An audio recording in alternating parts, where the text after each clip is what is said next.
Bem-vindos de volta ao Eixo da Verdade. Mais uma semana em Israel, correndo para abrigos enquanto a guerra contra o regime islâmico persiste. Enquanto iranianos arriscam a vida e até comemoram ataques à infraestrutura militar do regime, a maioria da mídia dos Estados Unidos e Reino Unido não mostra isso.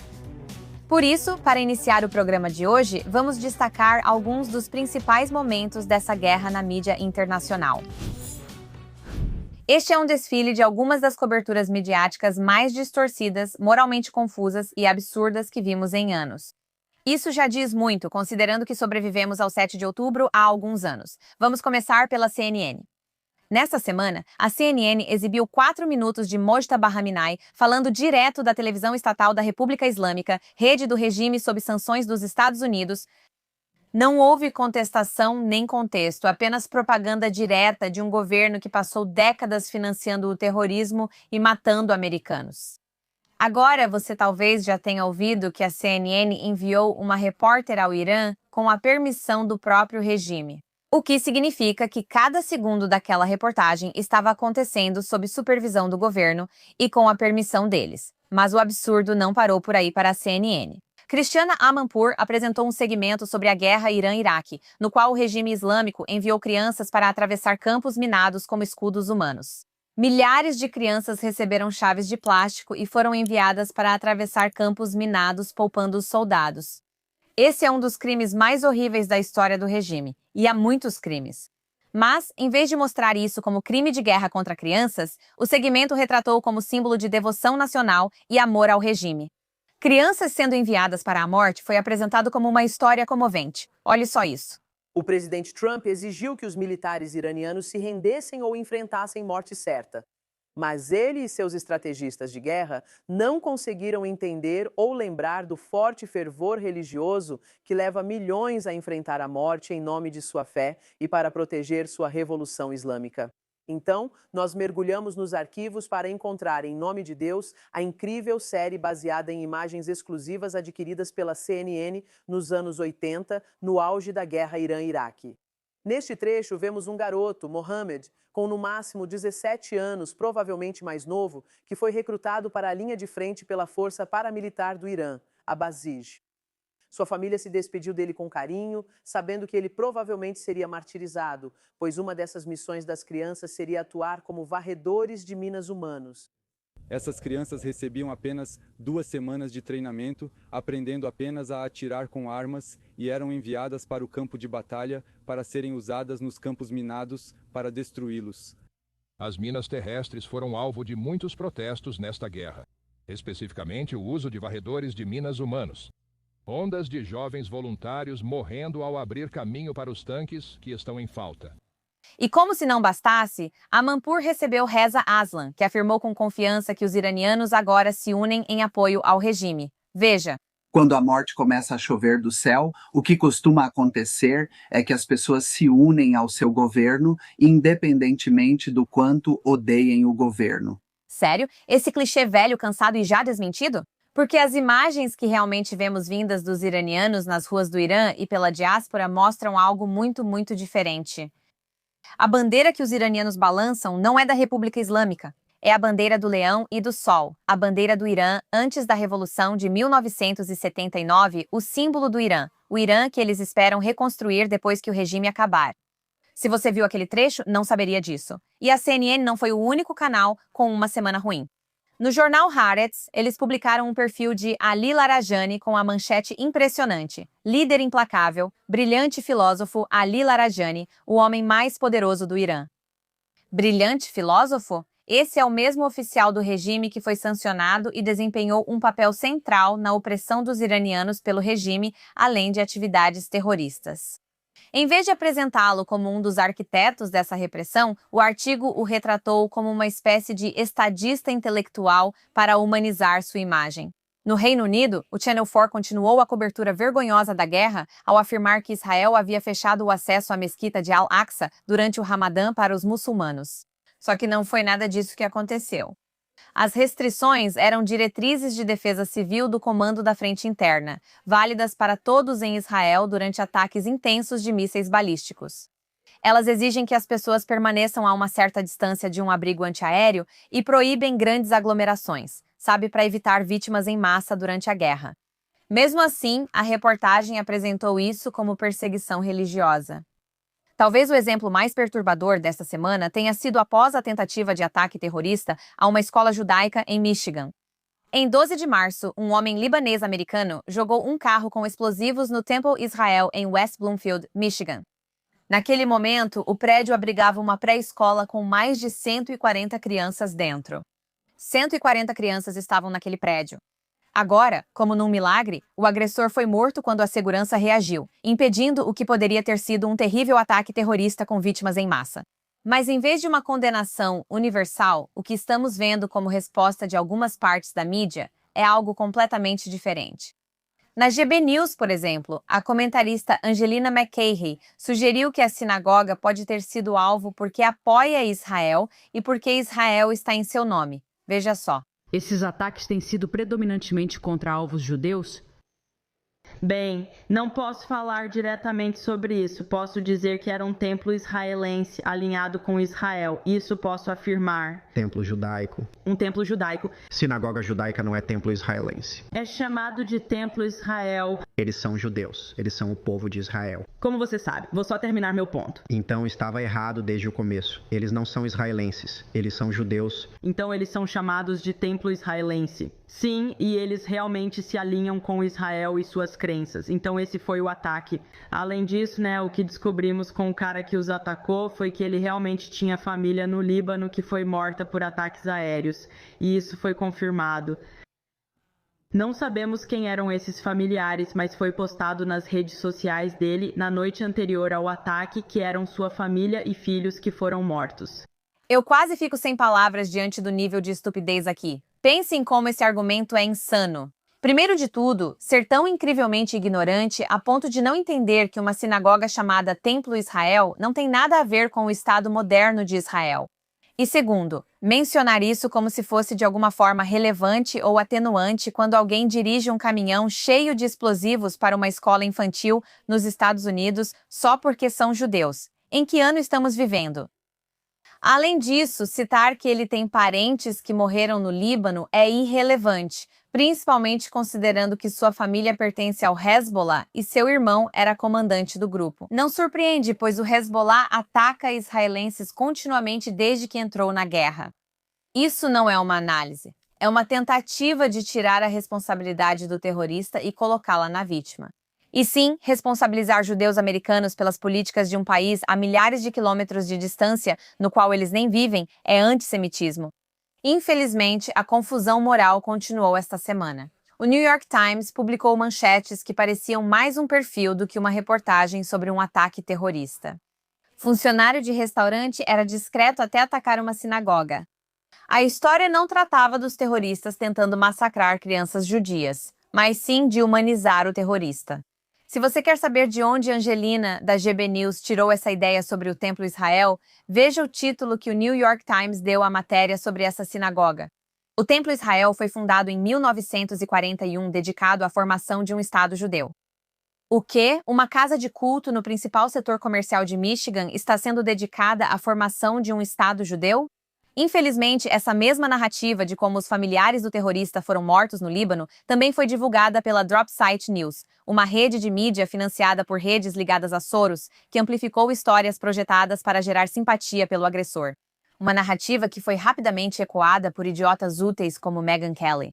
Agora, a parte mais insana de tudo isso é que mesmo se a sinagoga fosse propriedade do governo israelense e estivesse cheia de soldados das Forças de Defesa de Israel, e daí?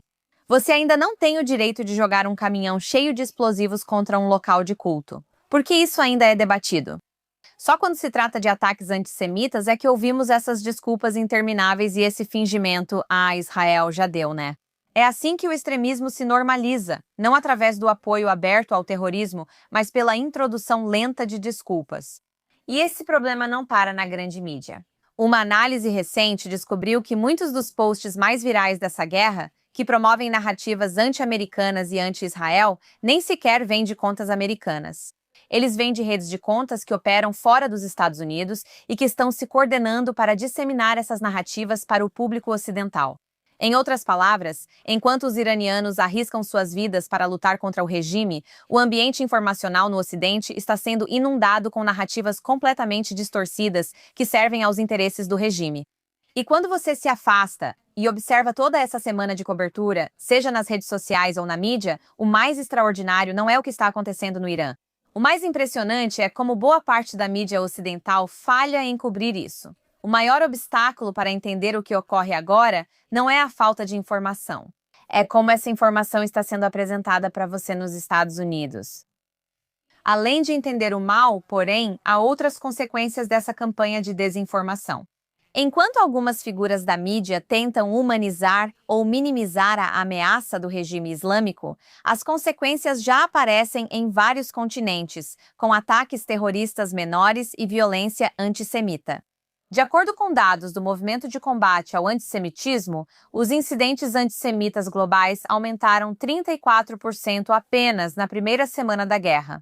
Dos 154 incidentes registrados em todo o mundo, 73 foram ligados diretamente à guerra no Irã, com os autores motivados pelo apoio ao regime ou por teorias da conspiração que culpam os judeus e Israel pelo conflito. E esse aumento não é apenas ódio online, está se manifestando em ataques no mundo real. Veja os Estados Unidos. No ataque terrorista em Michigan, Ayman Mohamed Ghazali mirou o Temple Israel, importante sinagoga local que também abriga a pré-escola judaica citada, onde 140 crianças e funcionários estavam no prédio.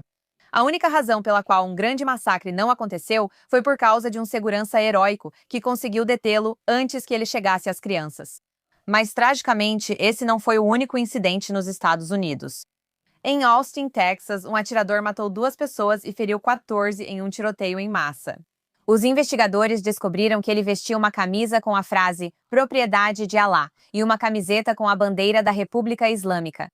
Autoridades acharam símbolos iranianos entre os pertences dele. Em Nova York, Amir Balat e Ibrahim Qayyumi foram presos por lançar um artefato explosivo improvisado em uma multidão durante protesto perto da Gracie Mansion, residência do prefeito.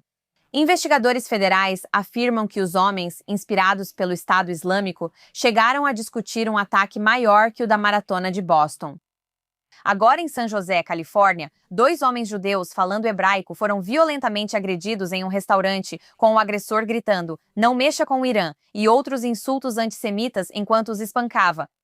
Em uma semana, houve ataque do Hezbollah em sinagoga em Michigan, tiroteio no Texas com símbolos iranianos, tentativa de atentado inspirada pelo Estado Islâmico em Nova York e agressão antissemita violenta na Califórnia. No Canadá, a situação é ainda pior. O Canadá não só se tornou uma linha de frente na campanha do regime de ataques antissemitas, com 3 sinagogas diferentes sendo alvo de tiros na semana passada.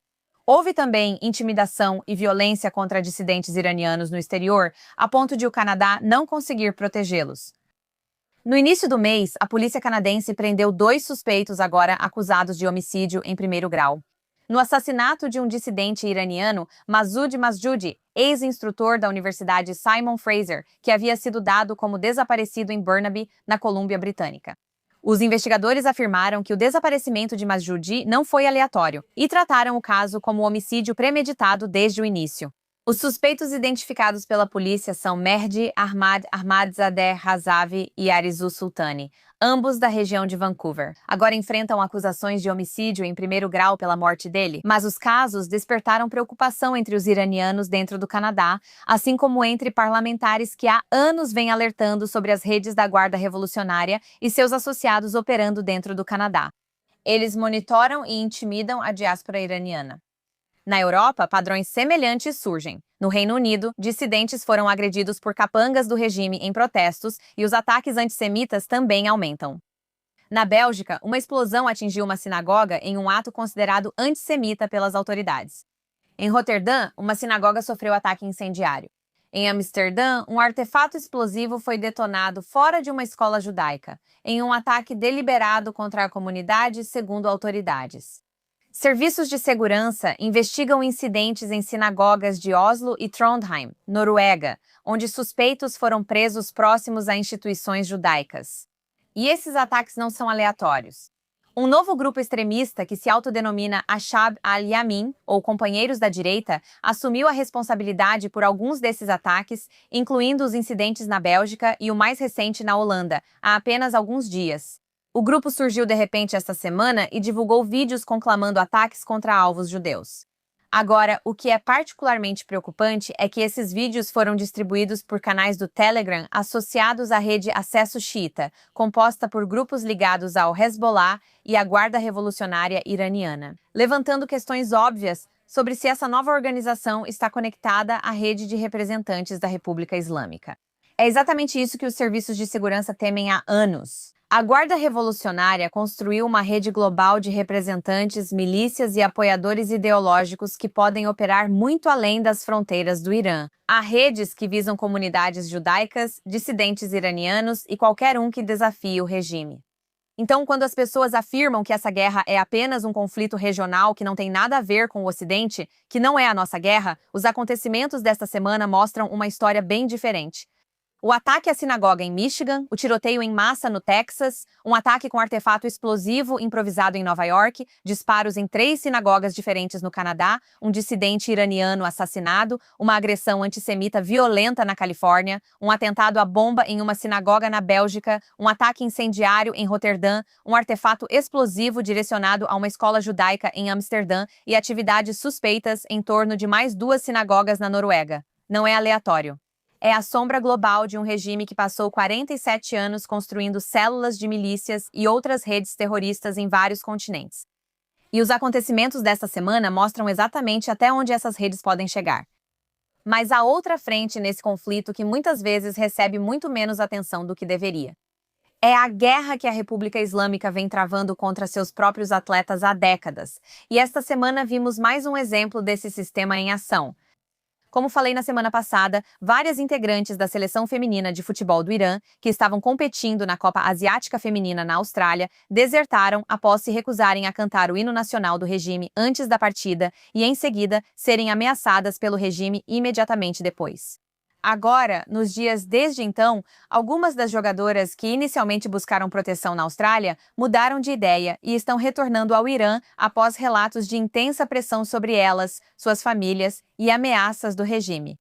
Agora, quem trabalhava no caso confirmou que as jogadoras provavelmente foram coagidas e que suas famílias no Irã estavam sendo pressionadas, um método repetidamente usado pelo governo contra atletas, jornalistas e ativistas.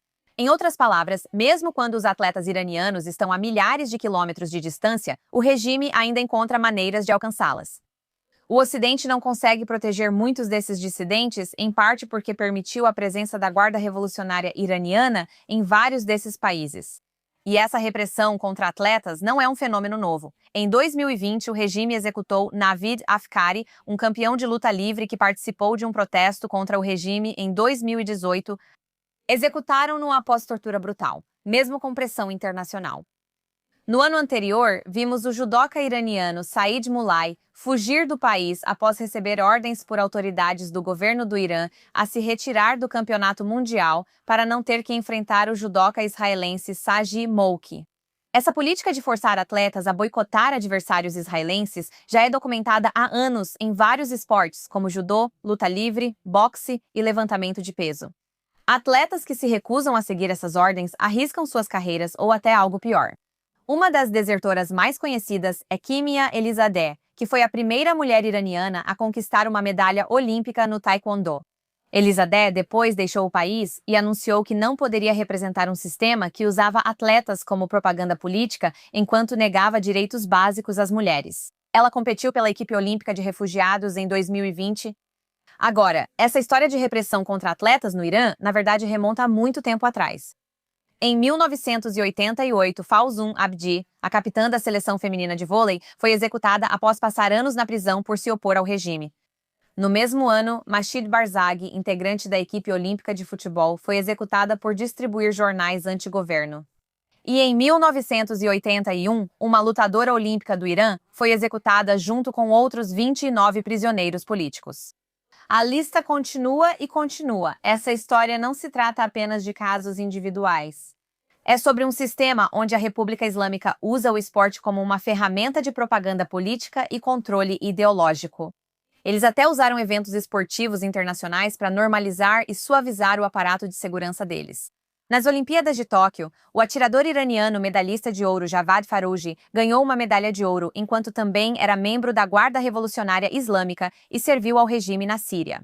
Mas a verdade é que toda a estrutura das organizações esportivas no Irã está intimamente ligada ao próprio regime.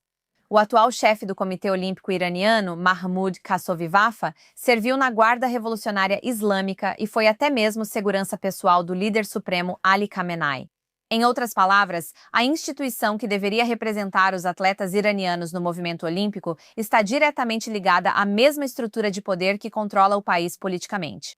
E esse é um dos motivos pelos quais um grupo crescente de atletas iranianos e defensores dos direitos humanos lançou uma campanha pedindo a dissolução do Comitê Olímpico Iraniano.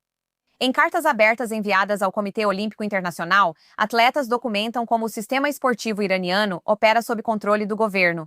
Elas descrevem uma estrutura na qual atletas são monitorados, ameaçados e forçados a seguir a ideologia do Estado, incluindo a política de boicote a competições contra atletas israelenses. Agora, esse sistema viola os princípios fundamentais da Carta Olímpica, que exigem que o esporte seja livre de discriminação política e de interferência do governo. Enquanto a estrutura atual permanecer, os atletas iranianos vão continuar enfrentando intimidação e pressão política. Esse problema não afeta só os atletas, pois o regime controla até suas torcedoras. Dentro do Irã, as mulheres ainda são proibidas de assistir a partidas de futebol. E já houve vários incidentes em que mulheres foram até agredidas, espancadas ou atingidas com spray de pimenta pelas forças de segurança por tentarem entrar nos estádios. Esporte no Irã não é só esporte, é um sistema político. E dada a história, há um argumento cada vez mais forte de que atletas iranianos não deveriam ser obrigados a competir sob a bandeira do regime que controla esse sistema. A comunidade internacional já adotou uma abordagem semelhante em outros casos. Atletas russos, por exemplo, puderam competir apenas como neutros, sob uma bandeira branca, sem representar o Estado russo. O mesmo princípio pode e deve ser aplicado aqui, porque se o esporte deve representar competição justa e dignidade humana, então os próprios atletas iranianos precisam ser protegidos do sistema político que os controla. Agora é hora do bom, do mal e do feio da semana, em ordem reversa para terminar de forma positiva. Então, nesta semana, a história feia é sobre o ministro das Relações Exteriores, Abbas Araghchi, que disse à apresentadora da CBS, Margaret Brennan, que tem acesso à internet por ser a voz do povo iraniano. É inacreditável. Confira. Quero destacar que você está falando conosco pelo Zoom. O povo iraniano não tem acesso livre à internet, mas você tem. Por quê? Bem, eu sou o voto, porque eu sou a voz dos iranianos e tenho que defender os direitos deles. Então é por isso que eu tenho acesso à internet, para você sabe fazer com que nossa voz seja ouvida pela comunidade internacional. Mas a internet está fechada por causa dos usuários de segurança, porque estamos sob ataque, estamos sob agressão e temos que fazer de tudo para proteger nosso povo. Em qualquer país existem, você sabe, medidas urgentes tomadas por causa da guerra.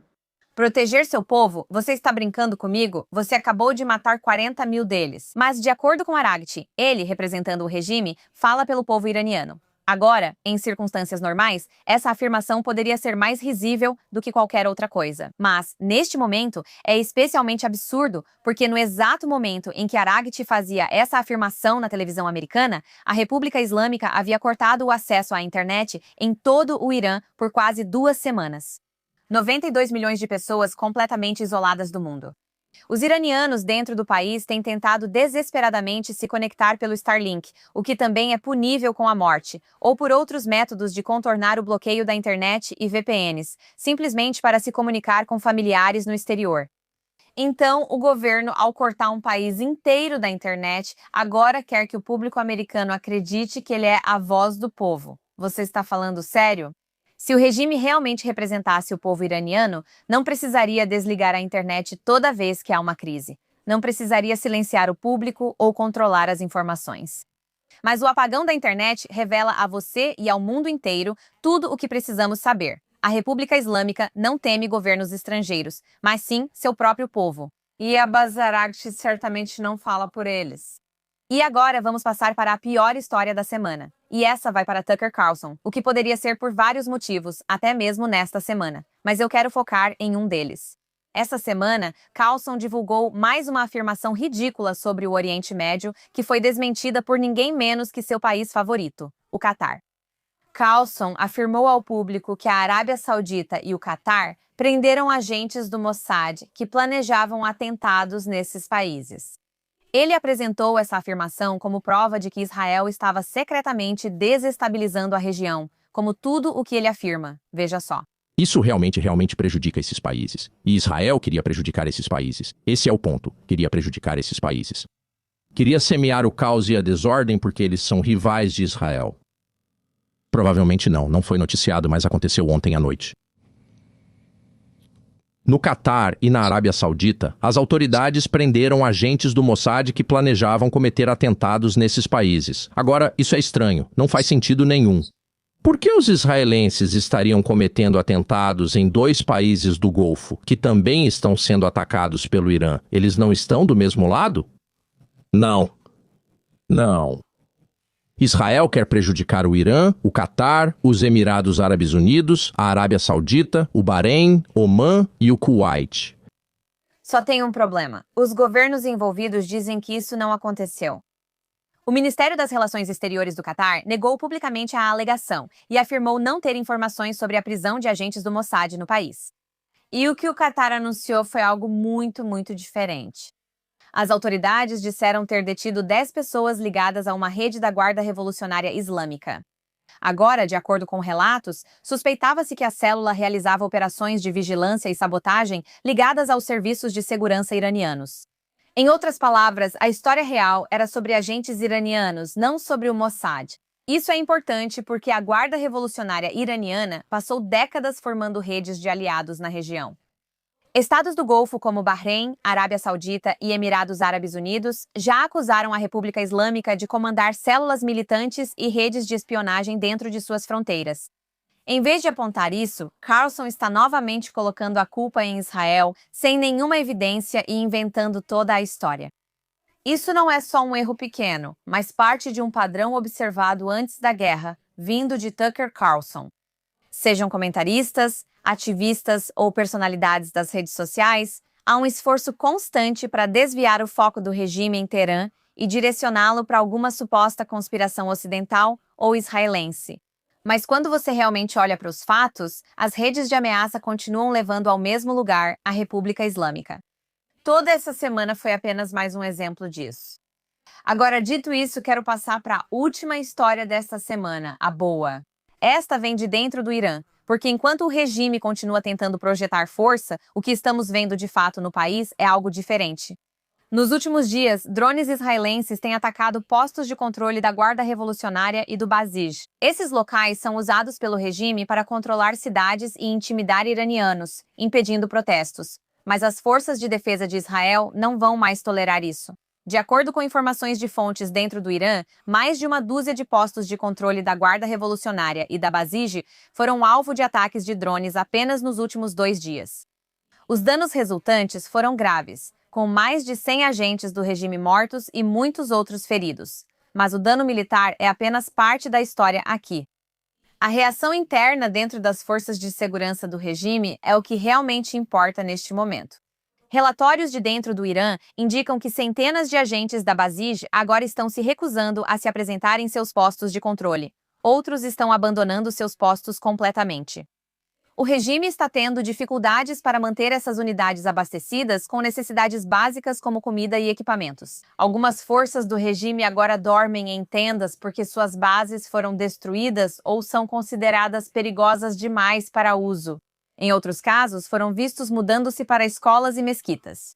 No fim de semana, vimos vídeos deles movendo postos de controle para debaixo de pontes, escondendo-se dos drones das forças de defesa de Israel. Quando essas forças entram em pânico, se escondem ou abandonam os postos, revelam as fissuras no controle do regime sobre o país. E é exatamente isso que as fontes estão relatando. Neste momento, a queda do regime é realmente apenas uma questão de tempo. Bem, isso é tudo por esta semana. Voltaremos na próxima semana com mais atualizações de toda a região e todas as novidades sobre a guerra no Irã. Se tiver uma história que eu deva cobrir, me procure nas redes sociais, Emily K. Schrader, ou no Instagram, em Emily in Tel Aviv. Até a próxima, nos vemos aqui no Eixo da Verdade na JNS.